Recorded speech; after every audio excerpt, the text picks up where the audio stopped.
Ventilation বা life support যাই বলেন, আমি এগুলোর বাইরে বলবো যে ম্যাডাম খুব ক্রিটিক্যাল কন্ডিশনে আছেন। আমি এর বাইরে অন্য কিছু বলতে চাই না, শুধু ম্যাডামের জন্য জাতির কাছে দোয়া চাই। গত কালকে গভীর রাত থেকে ম্যাডাম খুব ক্রিটিক্যাল কন্ডিশনেই চলে গেছেন। ফাইট করছেন তিনি আমাদের মাঝে ফিরে আসার জন্য।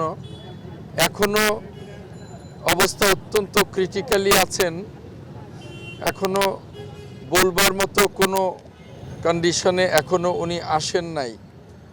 সারা জাতির কাছে দোয়া চাই ম্যাডাম যেন আমাদের মাঝে ফিরে আসতে পারেন। বলা যায় উনি খুব ডিপ কন্ডিশনে। আমি ঠিক ডিপ কন্ডিশনের ব্যাখ্যাটা আপনাদের কাছে দিতে চাই না, এটুকুই বলতে চাই উনি খুব ডিপ কন্ডিশনে আছেন। এটাকে আপনারা ভেন্টিলেশনও বলতে পারেন বা খুব ক্রিটিক্যাল কন্ডিশনও বলতে পারেন। এই মুহূর্তে সারা জাতির কাছে দোয়া চাওয়া ছাড়া আর কিছু বলার নেই। ডাক্তাররা ক্লান্তিহীনভাবে চিকিৎসা দিচ্ছেন। এর আগে আমেরিকা, ইংল্যান্ড এবং বাংলাদেশের ডাক্তাররা চিকিৎসায় ছিলেন। এখন চায়নার ডাক্তাররাও ইনভলভ হয়েছেন। সকলে মিলে ক্লান্তিহীনভাবেই চেষ্টা করছেন। বাদবাকি আল্লাহ ভরসা।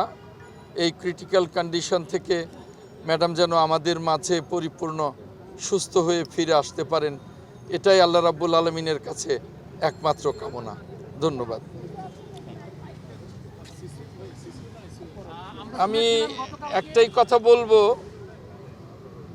সিসিইউ থেকে আইসিইউ থেকে ভেন্টিলেশন বা লাইফ সাপোর্ট যাই বলেন, আমি এগুলোর বাইরে বলবো যে ম্যাডাম খুব ক্রিটিক্যাল কন্ডিশনে আছেন।